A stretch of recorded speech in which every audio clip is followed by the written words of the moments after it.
freezing either of eggs or embryos in women who are diagnosed at a young age with endometriosis. And we know that what has been happening in the last 10 years is that women have been diagnosed with endometriosis, they will have surgery, and only then the talk about fertility comes up when they get married, or they have a partner, or they decide to use the donor sperm and conceive on their own. And we're trying to change that paradigm. We're trying to do fertility preservation before the disease gets to the point that it's sometimes too late, or maybe, unfortunately, not feasible to help them get pregnant. So Mel warned me that there's some issues with this, so I think I'm going to ask people. Yeah. So unfortunately, I don't have anything to disclose. We'll go to the next slide. So the objective of today's talk is to give you a little bit of the scientific background, and then to outline the process of the egg or embryo freezing for endometriosis patient, and then to give you a few sentences regarding how a patient should be counseled when they're seeing their PCP or general OB/GYN or their endometriosis specialist. Next.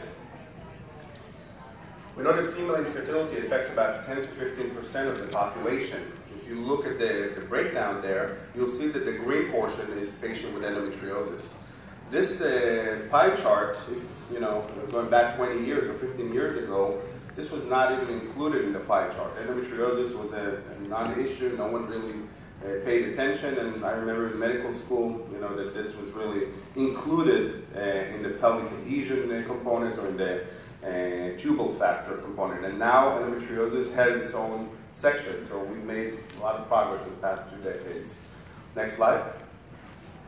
We know that in order to get an egg to release from the ovary, there's about a 14-day process from the first day of the period until the patient will ovulate. And as you know, most women have 28 to 35 day cycles, and after about 14 days, the egg gets released.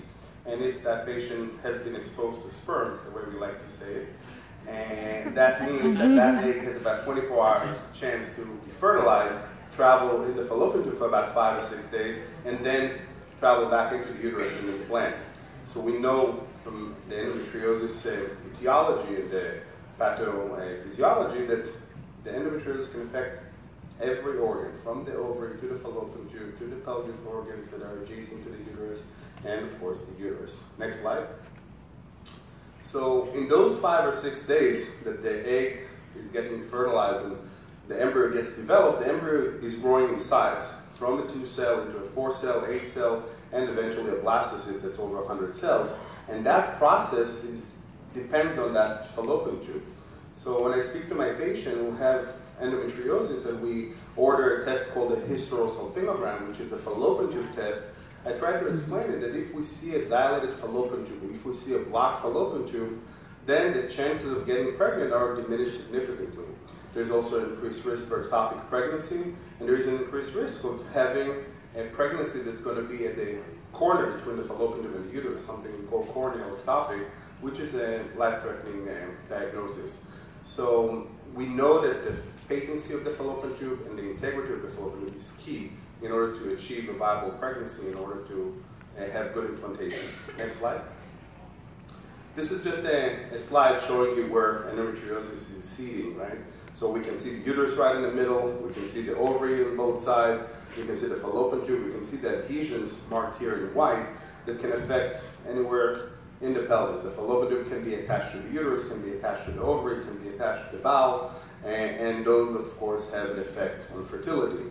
If a patient ovulates on the left fallopian tube, on the left ovary, and the fallopian tube there is attached to the bowel or attached to the sidewall, the fallopian tube is never going to capture that egg, and the patient will not be able to get pregnant. In those situations, IVF is the treatment because we're bypassing the fallopian tubes.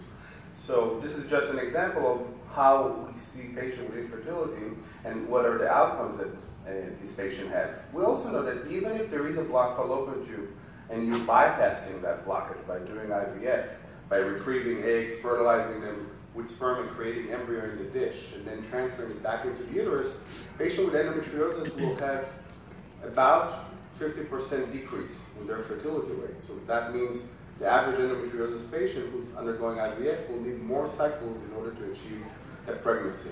Next slide. This is just intra-op finding of a couple of our patients, so you can see that the pelvis is angry. You know, the patient is experiencing severe pain. The endometriosis lesion affect areas that are crucial for fertilization or for implantation, and the surgery that the endometriosis surgeons are doing reduces that disease load, allowing us as a fertility specialist to go in a much quieter pelvis and allow pregnancy to occur. Next slide. Next, I think it's going. There we go. Backwards. Next slide. Another one. Perfect. So this is the American Society of Reproductive Medicine and diagnosis criteria. Their endometriosis is divided into stages. Stage 1 is minimal disease. That means there's very few superficial implants that can be seen during a laparoscopy. Stage 2 is considered mild. That means there are more implants, but not to a point that it has a significant effect. Stage 3 is moderate. That means a lot more implants. The ovaries are affected, and then the adhesions are already starting to be present. And stage 4 is obviously a very severe disease. You can see endometriomas, which are cysts or chocolate cysts, as we call them, in the ovaries. We know that there are dense adhesions. The fallopian tubes are usually involved, and the uterus is involved as well. So the thought process is, in general, or kind of like a rule of thumb, is that as long as the patient is suffering for stage 1 or stage 2, surgery just for the pure reason of improving fertility is not indicated. In fact, there's a very nice study that looked at patients with mild or minimal endometriosis, and the number needed to treat was 17. Meaning if we have 17 women with mild or minimal endometriosis, and all of them went through endometriosis for the purpose of fertility only, that means only one will get pregnant spontaneously after that surgery. But most women with this mild or minimal disease are not going for laparoscopy because they're infertile. They're going because they have pelvic pain, and that's how the diagnosis is being made. So at that point, this is a good junction to refer those patients to a fertility specialist. So she had surgery, the pain is much improved after surgery. Instead of waiting